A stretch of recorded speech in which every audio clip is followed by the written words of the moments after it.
Okay, welcome to the tips for Saturday, the 31st of August, finishing up the month of August as we go into spring racing. I'm just going to do a quick recap on the post that I put up earlier this week in the pros versus bookies tipping comp on Betfair. So I can only put one tip in there, and I did put in the top one there, which is Canterbury Race 5, number 8 on Wednesday. And the idea is to put in a lay and try to get that lay as low odds as possible. So you're looking to lay a favourite. Now, unfortunately for me, out of the 4 tips that I put up in this post, the one that I did tip, which was Canterbury Race 5, number 8, went on to win in a photo. He ended up being slightly closer than I thought up on the pace, and had they been even a few metres back, it would have been, and where I expected them to land, it would have been an easy loss. But the other 3 favourites that I did tip there to lay did go on to lose, and I don't believe place either. So I'll be back again with another tip on Wednesday in that pros versus bookies comp. So it goes up on the Betfair app and the Betfair website and does get sent out in an email to Betfair customers. So let's jump into today's tips and see where we are with what we can do. Now, obviously, my tips that are on this are completely different. I'm not looking to lay a favourite, but I use the same concepts. So I'm looking at the prize money, I'm looking at the ratings, I'm trying to work out how that horse is going to be positioned in that race and whether they can win that race at those odds. So let's have a look at today. Let's have a look at the meetings that I couldn't find the tip for. So I've had to rule out Caulfield. Interesting meeting, but just nothing there that I could tip. And I have ruled out Darwin, Connemara, and Newman. Again, very small fields at those 3. Newman didn't have any ratings up that I was confident in, so I had to just take that one out. But those 4 meetings are out. That still leaves us with Rosehill, Doomben, Morphettville, Belmont, Kembla Grange, Grafton, Gold Coast, Toowoomba, and Racknabill. So that's still a lot of tips. For the day, we have how many tips? We have 30 tips to lay, and we've got quite a few where I was happy to lay at any odds.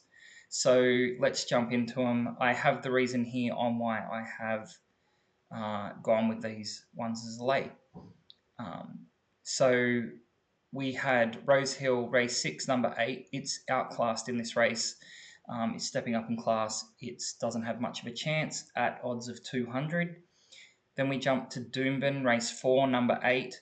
Again, another outclassed horse. It's going to land at the back of the field, and I can't see it actually speeding up and passing these horses. So that's a lay at any odds at 1,000. Doomben, race 9, number 3. It's an old horse, 9 years old. It's going to end up towards the back of the field. It's slow ground, which makes it very hard to catch up unless you get the right passage. And I just don't think it's likely that he'll be able to catch up from there. So again, risking that one. The reason I've only gone $30 is there's not much else in the race that can go on to win. I just think he's a little bit worse than the rest. Then we jump to Morphettville, race 1, number 11, up to $250. It's outclassed, got a wide barrier. It's an 8-year-old. I don't see it coming on. Morphettville, race 3, number 12. It's stepping up in class again. I don't think this massive step up. It's more that I think the connections have wanted it to run around while they're at the racetrack. So I'm risking that up to $60. Morphettville, race 4. I've taken 3 horses, 11, 12, and 13. All of them have terrible distance stats. All of them have terrible form. One of them, number 13, just is completely going around making numbers. So 2 of those I've got up to the 1,000. So number 11 and number 13 at any odds I'm happy to lay. And number 12, I've gone up to 150. The reason being, it had a little bit of form a few races back, and I just want to see how it goes. Then we jump to Morphettville race 8, number 18. This is completely the wrong distance for this horse, so I'm risking it up to 400. It wants more ground. Then we have Morphettville race 9, number 12. Now it gets back. It's got a wide barrier, and again, it's an old horse, so it's unlikely to run on in this race. So I'm willing to risk that up to 200. Then we jump over to Belmont, race 8, number 7. It's up in class, runs at the back of the field. There's too many other good chances in this race.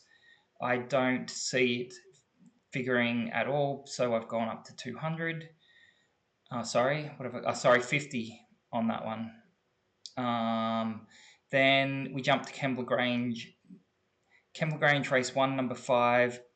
I've gone a horse that hasn't actually raced before, so it's only been in trials. So number 5 had 2 really poor trials, and I don't see him beating the other horses in this race. So up to 100. Then we jump to Kembla Grange, race 2, number 9. It's done nothing in 4 runs. My expectation is it's going to try to get to the lead, but Kembla Grange has a really long straight. So it's one where it's very hard to take the lead and maintain it for the entire race. So going up to $300 on that. Kembla Grange race 7, number 11. The race is just too short for the horse. It's probably a fitness race. So risking up to 200. Kembla Grange race 8, number 12.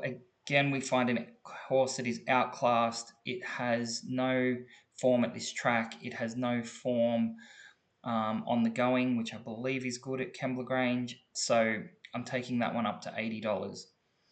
Then we jump over to Grafton. Now, Grafton was an interesting place. It looked like there were quite a few long shots here. I have not taken many of them.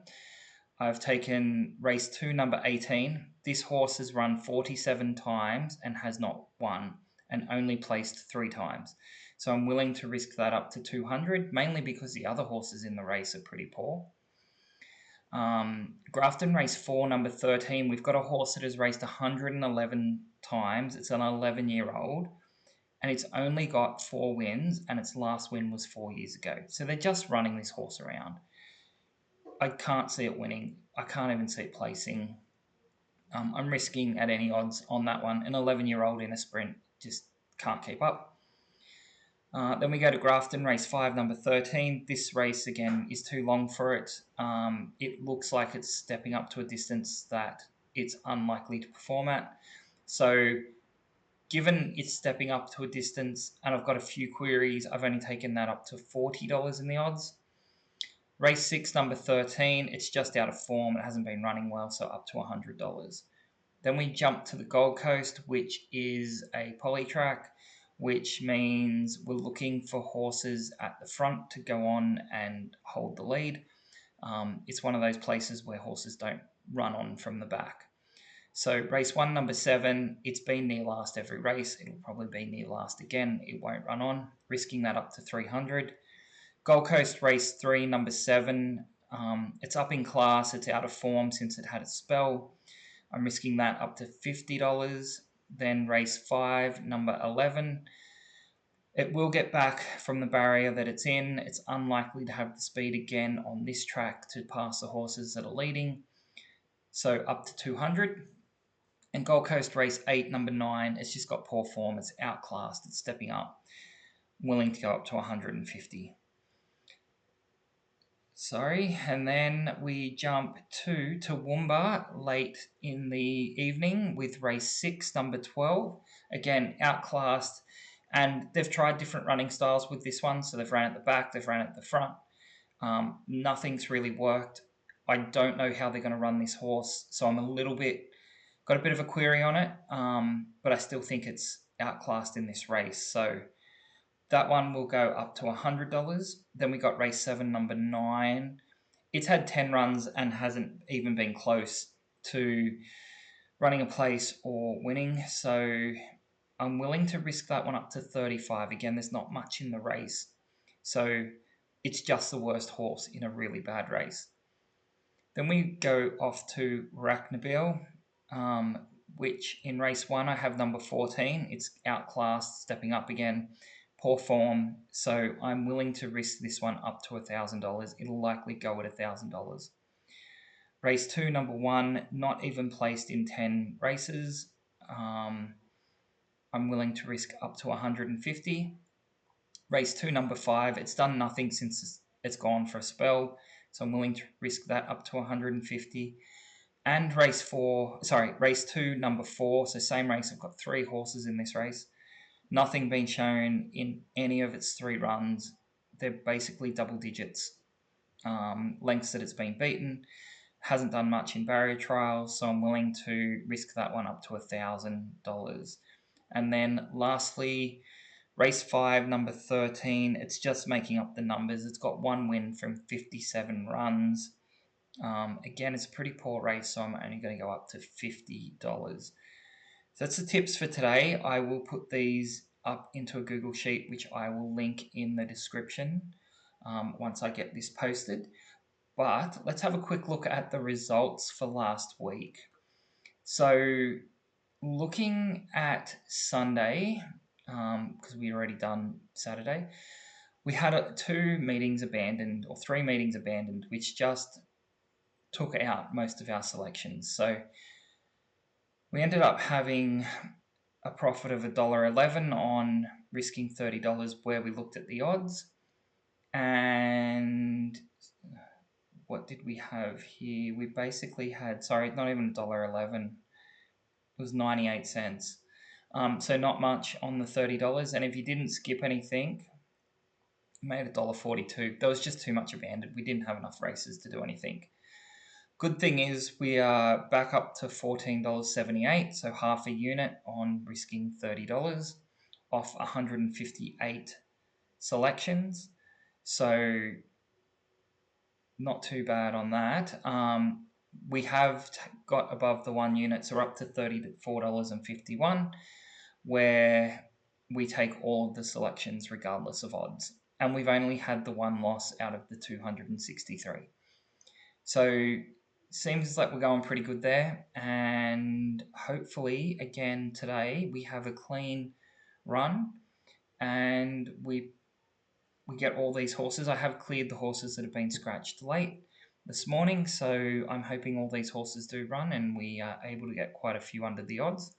There's a few there at the lower odds ranges, so we should get a few at that give us a bit more profit than usual, rather than laying those that are at the $500 plus odds. Okay, so I'll leave it there. I'll be back tomorrow with some tips for Sunday, and hopefully we have a clean weekend. If you're having a bet today, have a great time. It looks like there's some good horses running around at Caulfield and Rosehill. Some really good horses to watch, and it should be an entertaining day. Thanks for watching. See ya.